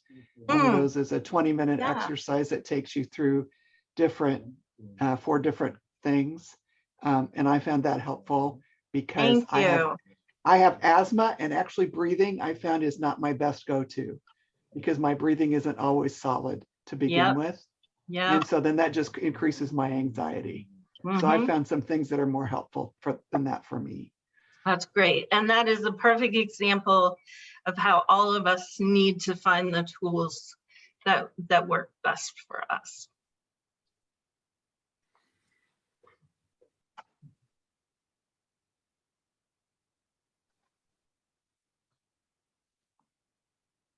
So what we can do at this point is shift to more of a Q&A, or if there's someone who really is up for it, we can also do a demo.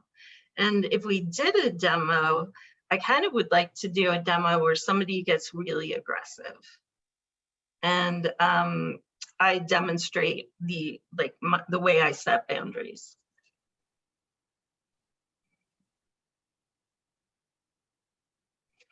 Art, I was thinking you might be a good person to do that, given that you have a lot of experience with aggressive, obnoxious people.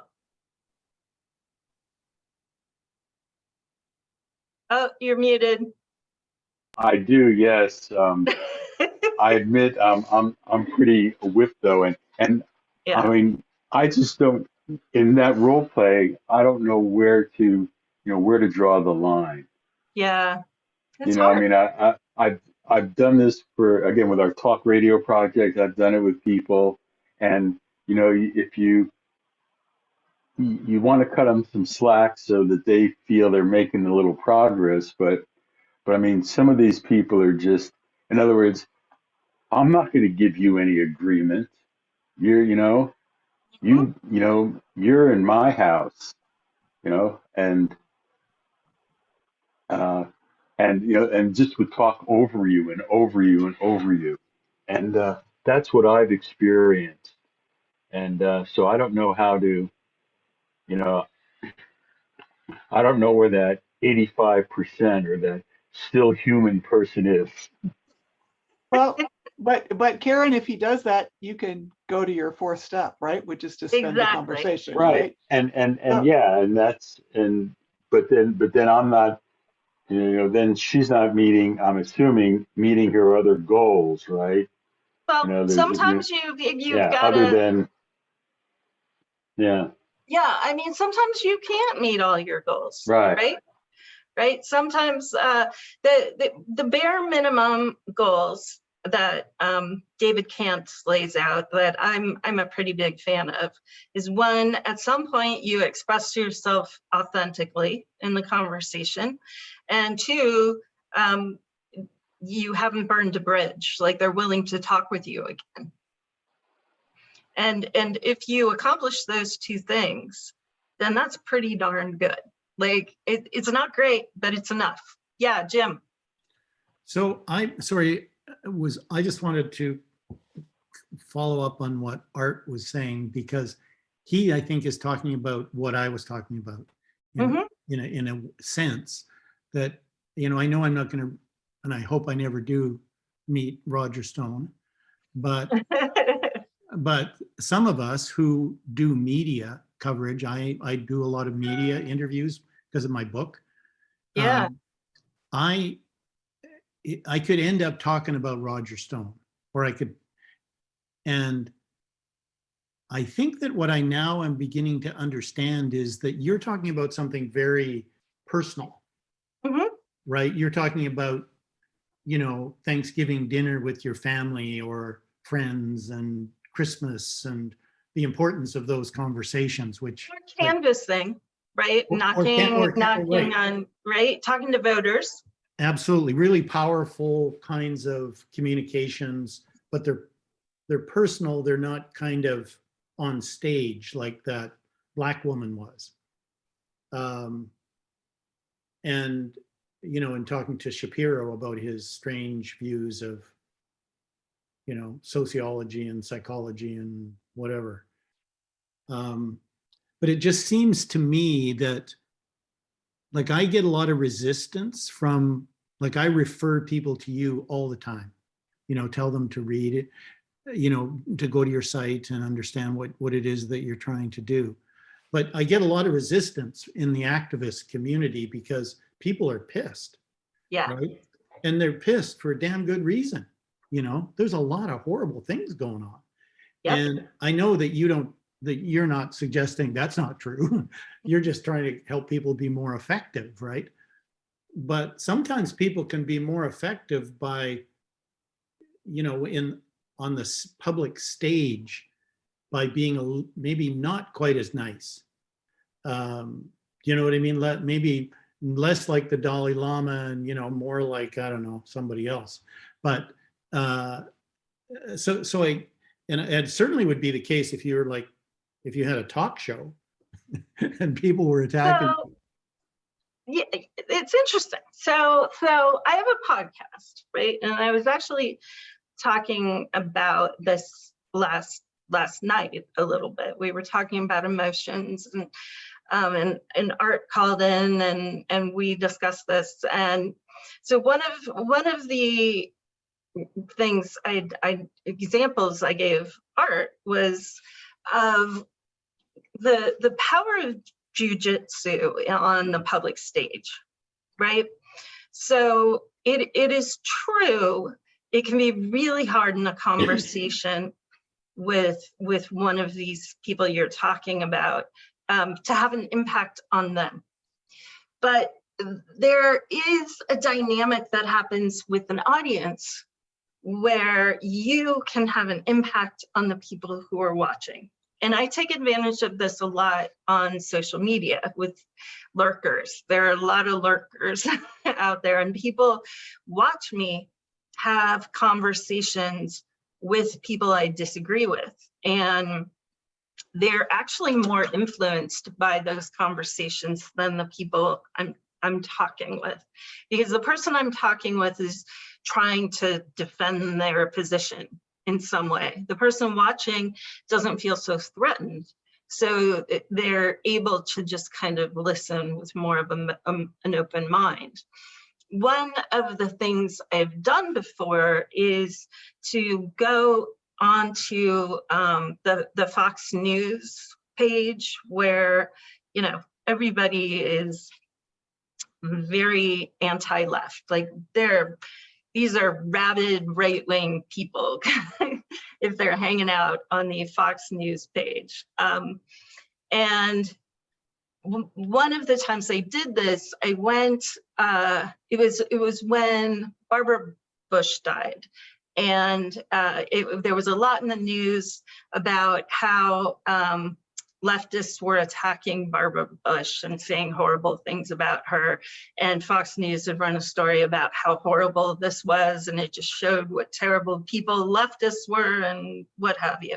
So I went on the page and I said, you know, I'm a liberal. I live in Berkeley, but I actually think it's not so great for people on the left to be kind of dancing on Barbara Bush's grave. Like, I kind of agree with you that this is not a good thing. And it was really interesting what happened, because there were people who said, yeah, that's right. And then there were some people who just started attacking me because I was a liberal. Right. And so they just kind of swooped in and started calling me names and telling me to get out of there. And, you know, like, this is the Fox News page. What are you doing here?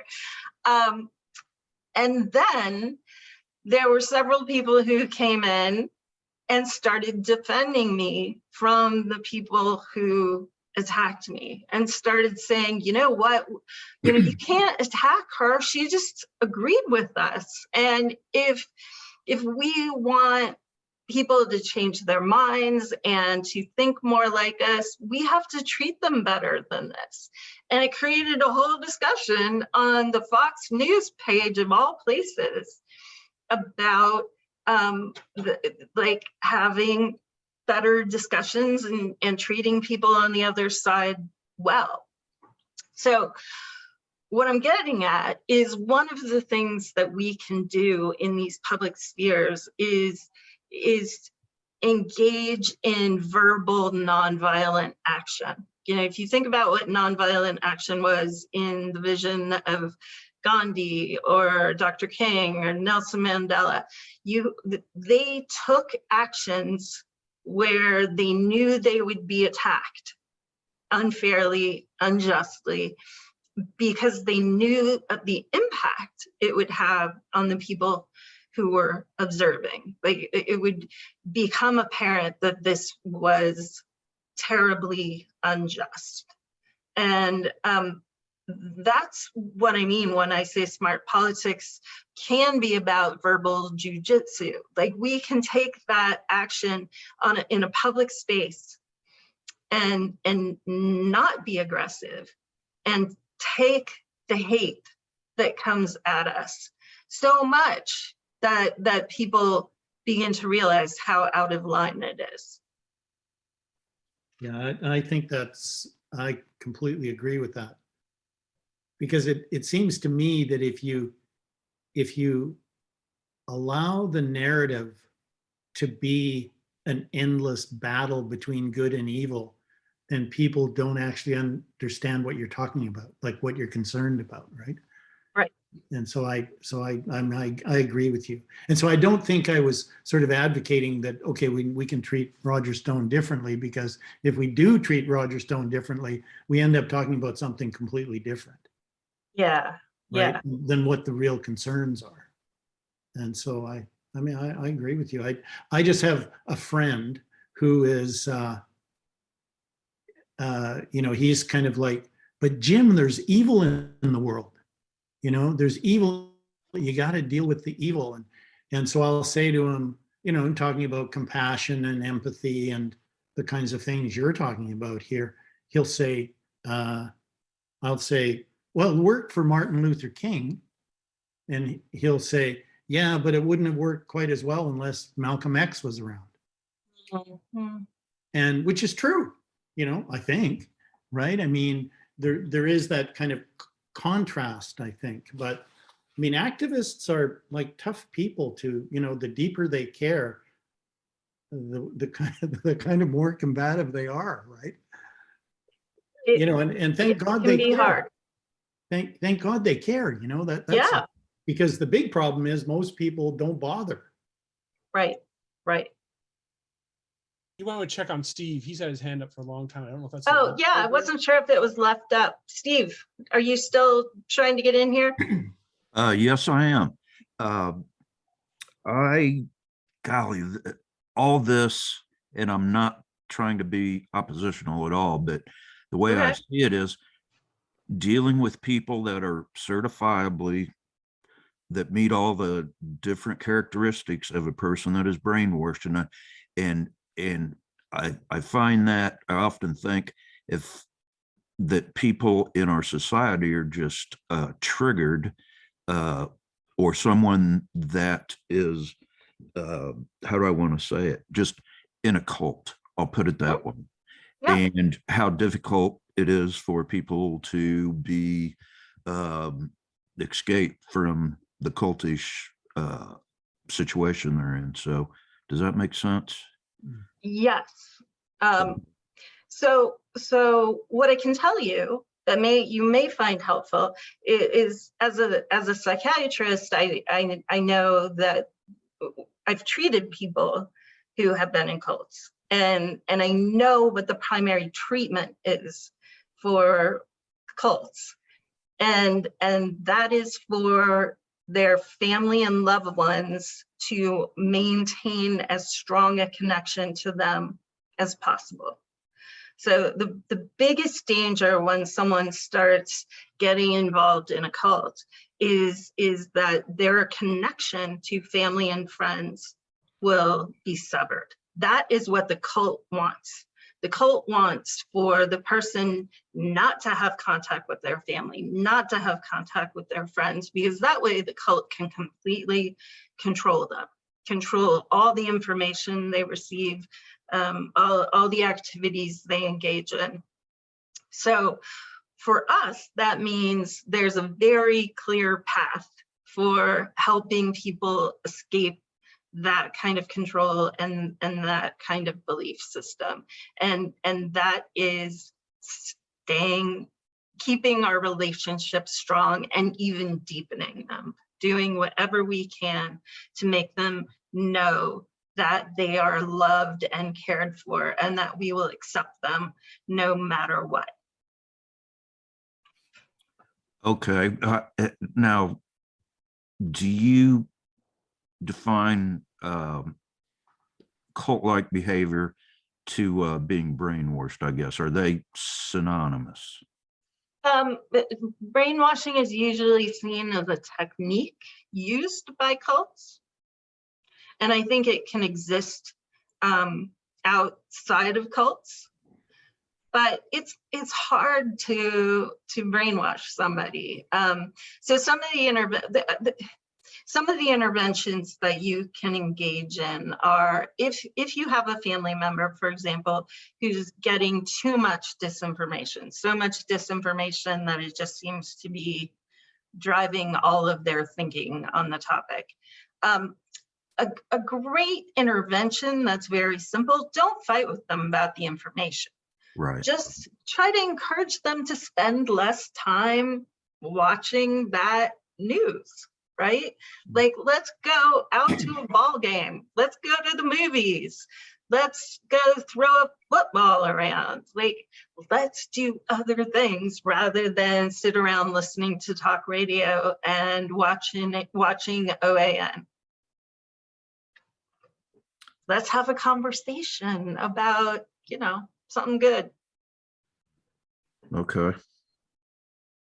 But I don't know, the former president frequently or persistently uses the techniques, whenever he speaks. I mean, he's obviously produced the decisiveness within society, but I was just going to say that God dang it, I lost my train of thought again. But We've all been there. I mean, yeah, I mean, the process is going on a societal level that, you know, millions of people are caught up in. And there's a point where the brainwashing obviously turns into being in a cult. So I don't know, I guess trying to intervene when you spot one of those techniques they're using in the brainwashing, I don't know, since I see that, it's frustrating that I can see what's going on and they can't. And how, you know, the ways to try them to bring them back to reality, basically, instead of their reality being basically controlled by someone that's at a big rally, or you know what I'm talking about. Yeah. So here's one of the things I would say is it's very tempting to see the misinformation, the disinformation, the bad ideas as being the heart of the problem. But in many ways, that's the symptom, and the real problem is the power relationship. So if you can strengthen your relationship with that person, you become the more powerful person in their life. And I know it sounds weird, but if the person you're dealing with is a loved one, a family member, a friend, like, you have way more power over them than Donald Trump, who exists in like a different sphere entirely. Like, yeah, he's kind of ubiquitous through our social media, but you're there in their life. So take advantage of that influence and that connection to weaken his impact on their experience of the world. And then the other thing I would say is, I know it can be really frustrating when people believe crazy things, but sometimes you can just ignore it. And I want to give you an example of that. When I was a practicing psychiatrist, I would often have patients who had just totally crazy delusional beliefs. You know, they might believe that they had a microchip planted in their brain and that they were being controlled by the CIA. But I wouldn't spend a whole lot of time talking about that belief or worrying about that belief per se, because if that belief wasn't interfering with their functioning as a human being in life, then it didn't really matter. What mattered was like the impact it was having on them. So what I would really ask would be, so are you having a lot of like suffering? Like, are you in pain? Are you having a lot of anxiety? And that's the conversation we would have. We wouldn't talk about whether they had a chip implanted in their brain. We would talk about the fact that they were spending a lot of time worrying about the chip that was planted in their brain. And I'd be like, well, I can help you with that. Like, there are things we can do to make it so you aren't suffering so much. And we wouldn't worry about, I wouldn't go through this whole thing about trying to prove to them that, no, actually there isn't a chip in your brain. And like, because that would never work. And in some ways, it's kind of like that when we're talking with Trump voters who believe the big lie. It's better to just talk about the suffering and the anxiety and what they would like to see in the world going forward, so that we can all have a democracy we can trust. So Pam, you've had your hand up for a while. Thanks, Karen. I just want to again probably everybody on the call is pretty familiar with Zoom, and you can always save the chat at any time. And I added 2 more resources in a comment. One is actually, Karen, on your, I think it was on your Twitter, I first found out about this a couple of years ago, was Steve Hassan, who who actually his handle on Twitter is Cult Expert, because he was in a cult himself when he was in college. He was in the Moonies, and that's kind of his life's work. He's written a book called The Cult of Trump, and he's written one more basically, but he gives some examples, and there's a lot of overlap with just how you talk with people who are that can be difficult conversations. It is about the relationship that Karen's emphasized, but it's also about asking them questions that help them begin to think more critically, regain their critical thinking skills without saying, "You're so stupid, how could you believe that?" It's just to kind of question, sort of like Karen said, well, how did you come to think that, right? So, and taking them back and forth and some other things. And the other thing Karen mentioned earlier, she referred to smart politics as nonviolent communication, and it very much is true. And one of the premier places about that is Marshall Rosenberg died in 2015, but and it was only a few years ago that I discovered his work, but he's written a book about nonviolent communication. And actually, after he died, people started putting things on the internet and they haven't been taken off. One of those is a 9.9-part audio series, which I've listened to, and I've started actually making bookmarks in a comment. I haven't gotten through all 9 of those yet to do that, but I put a link to what for me is a really powerful example. Marshall tells a story about anger, working with an inmate in prison who's very angry. And it's just a great story. So I put a link where that starts. And you could just even start there and kind of listen to it if you don't know anything about his work. And to me, again, what it really emphasizes is it's really, for me, I'm a math major, I married an engineer. I always want to start from a place of facts. Okay. And that it just isn't effective. It's not that facts are not important. Okay. It's not that we think we should live in an alternate reality, but let's be pragmatic. What works? And so let's try what works, and try to change the habits from what hasn't been working. And that's how I'm looking at it. So thank you.